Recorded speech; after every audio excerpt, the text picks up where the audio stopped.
Neat ಪ್ರಶ್ನೆ ಪತ್ರಿಕೆ ಸೋರಿಕೆ ಖಂಡಿಸಿ ಪ್ರತಿಭಟನೆ ವಿಚಾರಕ್ಕೆ ಸಂಬಂಧಪಟ್ಟಂತೆ ಬಿಹಾರದಲ್ಲಿ ಪ್ರತಿಭಟನಾಕಾರರ ವಿರುದ್ಧ ಕೇಸ್ ವಾಪಸ್ ಪಡೆಯಲಾಗಿದೆ. ಎಫ್ಐಆರ್ ಹಿಂಪಡೆಯುವುದಾಗಿ ಬಿಹಾರ ಸರ್ಕಾರ ಘೋಷಣೆ ಮಾಡಿದೆ. ಅಲ್ಲದೆ ಈ ಪ್ರತಿಭಟನೆಗಳಿಗೆ ಸಂಬಂಧಿಸಿದ ಎಲ್ಲ ಎಫ್ಐಆರ್ಗಳು, ಕ್ರಿಮಿನಲ್ ದೂರು, ನೋಟಿಸ್ಗಳು ಎಲ್ಲವನ್ನು ಕೂಡ ಹಿಂಪಡೆಯುವ ಪ್ರಕ್ರಿಯೆಯನ್ನು ನಡೆಸುವುದಾಗಿ ಹೇಳಿದೆ. ಎಫ್ಐಆರ್ ಹಿಂಪಡೆಯುವ ಪ್ರಕ್ರಿಯೆ ಆರಂಭಿಸಿರುವಂತಹ ಬಿಹಾರ ಸರ್ಕಾರ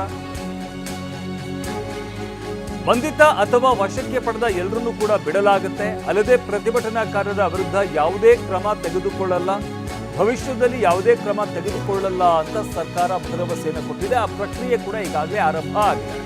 ನೀಟ್ ಪ್ರಶ್ನೆ ಪತ್ರಿಕೆ ಸೋರಿಕೆ ಖಂಡಿಸಿ ಪ್ರತಿಭಟನೆ ನಡೆಸ್ತಾ ಇದ್ದಂತಹ ಸಂದರ್ಭದಲ್ಲಿ ಪ್ರತಿಭಟನಾಕಾರರ ವಿರುದ್ಧ ಕೇಸ್ಗಳನ್ನೇ ಮಾಡಲಾಗಿತ್ತು. ಆ ಕೇಸ್ಗಳನ್ನ ವಾಪಸ್ ಪಡೆದುಕೊಳ್ಳಲಾಗ್ತಾ ಇದೆ.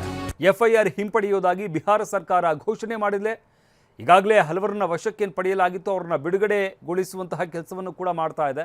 ಅಲ್ಲದೆ ಈ ಪ್ರತಿಭಟನೆಗಳಿಗೆ ಸಂಬಂಧಿಸಿದಂತಹ ಎಲ್ಲ ಎಫ್ಐಆರ್ಗಳು, ಕ್ರಿಮಿನಲ್ ದೂರುಗಳು, ಹಾಗೆ ಒಂದಷ್ಟು ಜನರಿಗೆ ನೋಟಿಸನ್ನು ಏನು ಕೊಡಲಾಗಿತ್ತು ಅದೆಲ್ಲವನ್ನೂ ಕೂಡ ಹಿಂಪಡೆಯುವಂತಹ ಪ್ರಕ್ರಿಯೆಯನ್ನು ಈಗಾಗಲೇ ಬಿಹಾರ ಸರ್ಕಾರ ಆರಂಭಿಸಿದೆ.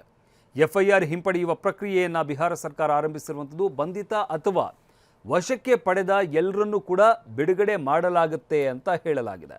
ಅಲ್ಲದೆ ಪ್ರತಿಭಟನಾಕಾರರ ವಿರುದ್ಧ ಯಾವುದೇ ಕ್ರಮ ತೆಗೆದುಕೊಳ್ಳಲ್ಲ. ಕೇವಲ ಈಗ ಮಾತ್ರ ಅಲ್ಲ, ಯಾರು ಪ್ರತಿಭಟನೆಯಲ್ಲಿ ಭಾಗಿಯಾಗಿದ್ರು ಅವರ ವಿರುದ್ಧ, ಅಂದರೆ ಈ ವಿಡಿಯೋವನ್ನು ಆಧರಿಸಿ ಒಂದಷ್ಟು ಕ್ರಮ ತೆಗೆದುಕೊಳ್ಳುವಂಥದ್ದನ್ನು ಅಥವಾ ತಡವಾಗಿ ಪ್ರಕರಣಗಳನ್ನು ದಾಖಲಿಸುವಂಥದ್ದನ್ನು ನಾವು ನೋಡ್ತಾ ಇರ್ತೀವಿ ಈ ರೀತಿಯಾದಂಥ ಗಲಭೆಗಳಾದಂಥ ಸಂದರ್ಭದಲ್ಲಿ. ಆದರೆ ಭವಿಷ್ಯದಲ್ಲೂ ಕೂಡ ಯಾವುದೇ ಕ್ರಮ ತೆಗೆದುಕೊಳ್ಳೋದಿಲ್ಲ ಅಂತ ಸರ್ಕಾರ ಹೇಳಿದೆ. ಇನ್ನು ದೆಹಲಿಯಲ್ಲಿ ಪ್ರತಿಭಟನೆ ವೇಳೆ ಹಿಂಸಾಚಾರ ಪ್ರಕರಣಕ್ಕೆ ಸಂಬಂಧಪಟ್ಟಂತೆ ಕ್ರಿಮಿನಲ್ ಹಿನ್ನೆಲೆಯ ವ್ಯಕ್ತಿಗಳು ಕೂಡ ಇಲ್ಲಿ ಭಾಗಿಯಾಗಿರುವಂತಹ ಆರೋಪ ಕೇಳಿ ಬರ್ತಾ ಇದೆ. ದೆಹಲಿಯ ಪೊಲೀಸ್ ಮೂಲಗಳಿಂದ ಈ ಬಗ್ಗೆ ಮಾಹಿತಿ ಹೊರಬಂದಿರುವಂಥದ್ದು. 989 ಜನರ ವಿರುದ್ಧ ಗಂಭೀರ ಆರೋಪ ಇರುವ ಮಾಹಿತಿ ಇದೆ. ಕೊಲೆ, ಡಕಾಯಿತಿ, ದರೋಡೆ, ಕಳ್ಳತನ, NDPS ಕಾಯ್ದೆ, ಶಸ್ತ್ರಾಸ್ತ್ರ ಕಾಯ್ದೆ ಕೇಸ್ಗಳು, ಈ ಎಲ್ಲಾ ಕೇಸ್ಗಳು ದಾಖಲಾಗಿದ್ದವರು ಕೂಡ ಪ್ರತಿಭಟನೆಯಲ್ಲಿ ಭಾಗಿಯಾಗಿದ್ರು ಅನ್ನೋ ಮಾಹಿತಿ ಈಗ ಹೊರಬರ್ತಾ ಇರುವಂಥದ್ದು. ಇನ್ನು ಸರ್ಕಾರಕ್ಕೆ ದೆಹಲಿ ಪೊಲೀಸರು ವರದಿಯನ್ನು ಸಲ್ಲಿಸಿದ್ದಾರೆ. ದೆಹಲಿಯ ಪೊಲೀಸ್ ಮೂಲಗಳಿಂದ ಸಿಕ್ಕಿರುವಂತಹ ಮಾಹಿತಿ ಇದು. ಅಧಿಕೃತವಾಗಿ ಪೊಲೀಸರು ಇನ್ನೂ ಕೂಡ ಮಾಹಿತಿ ಹೇಳಿಲ್ಲ, ಆದರೆ ಸರ್ಕಾರಕ್ಕೆ ಈ ಬಗ್ಗೆ ವರದಿ ಸಲ್ಲಿಕೆ ಆಗಿದೆ. ದೆಹಲಿ ಪೊಲೀಸರಿಂದ ವರದಿಯನ್ನು ಸಲ್ಲಿಸಲಾಗಿರುವಂಥದ್ದು.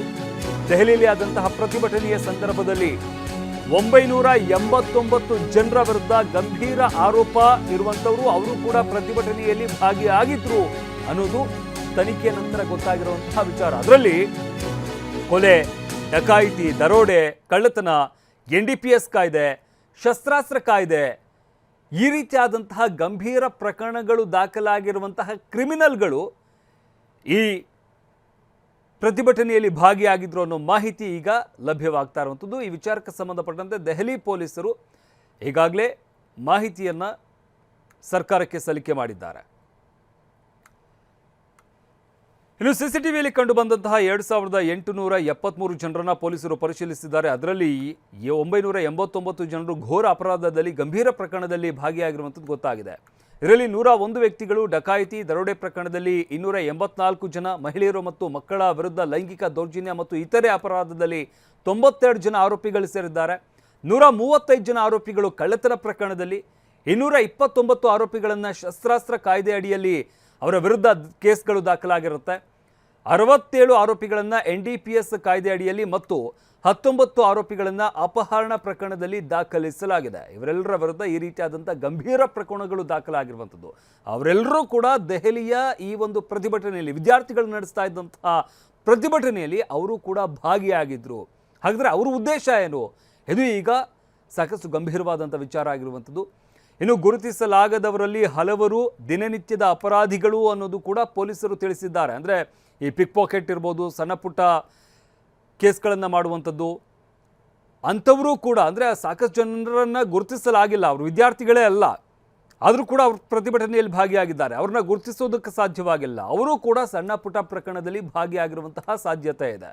ಇನ್ನು ಈ ಪ್ರಕರಣದಲ್ಲಿ ಭಾಗಿಯಾದ 101 ಆರೋಪಿಗಳಲ್ಲಿ 42 ಮಂದಿ ಅಥವಾ 2 ಅಥವಾ ಹೆಚ್ಚಿನ ಪ್ರಕರಣದಲ್ಲಿ ಭಾಗಿಯಾಗಿರುವಂಥವರು, 12 ಮಂದಿ ಕನಿಷ್ಠ 10 ಪ್ರಕರಣದಲ್ಲಿ ಕ್ರಿಮಿನಲ್ ಇತಿಹಾಸವನ್ನು ಹೊಂದಿರುವಂಥವರು, ಅದೇ ರೀತಿ ಡಕಾಯಿತಿ ಮತ್ತು ದರೋಡೆ ಪ್ರಕರಣದಲ್ಲಿ ಭಾಗಿಯಾಗಿರುವಂತಹ 284 ಆರೋಪಿಗಳಲ್ಲಿ 555 ಜನರ ವಿರುದ್ಧ ಹಲವಾರು ಕ್ರಿಮಿನಲ್ ಪ್ರಕರಣಗಳು ದಾಖಲಾಗಿದ್ದಾವೆ. ಅಂದರೆ ಇವರು ಯಾರು ಕೂಡ ಒಂದೆರಡು ಪ್ರಕರಣಗಳಲ್ಲ, ಹಲವಾರು ಪ್ರಕರಣಗಳು ಇವರ ವಿರುದ್ಧ ದಾಖಲಾಗಿರುವಂಥದ್ದು.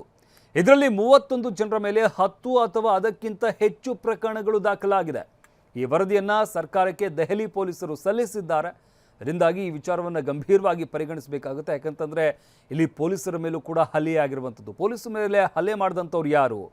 ಇದೇ ಸಂದರ್ಭವನ್ನು ಬಳಸಿಕೊಂಡು ಪೊಲೀಸರ ಮೇಲೆ ಹಲ್ಲೆ ಮಾಡುವಂತಹ ಪ್ರಯತ್ನಗಳಾಯ್ತಾ? ಎಲ್ಲ ವಿಚಾರಕ್ಕೆ ಸಂಬಂಧಪಟ್ಟಂತೆ ಈಗಾಗಲೇ ತನಿಖೆಯನ್ನು ನಡೆಸಲಾಗ್ತಾ ಇರುವಂಥದ್ದು. CCTV ದೃಶ್ಯಗಳು ಸೇರಿದಂತೆ ಬೇರೆ ಬೇರೆ ಮೊಬೈಲ್ಗಳಲ್ಲಿ ರೆಕಾರ್ಡ್ ಆಗಿರುವಂತಹ ದೃಶ್ಯಾವಳಿಗಳು, ಅದ್ರ ಜೊತೆಗೆ ಪೊಲೀಸರ ಕ್ಯಾಮ್ರಾಗಳಲ್ಲಿ ರೆಕಾರ್ಡ್ ಆಗಿರುವಂತಹ ದೃಶ್ಯಾವಳಿಗಳು, ಇದೆಲ್ಲವನ್ನು ಆಧರಿಸಿ ಪೊಲೀಸರು ಈಗ ತನಿಖೆಯನ್ನು ನಡೆಸ್ತಾ ಇದ್ದಾರೆ.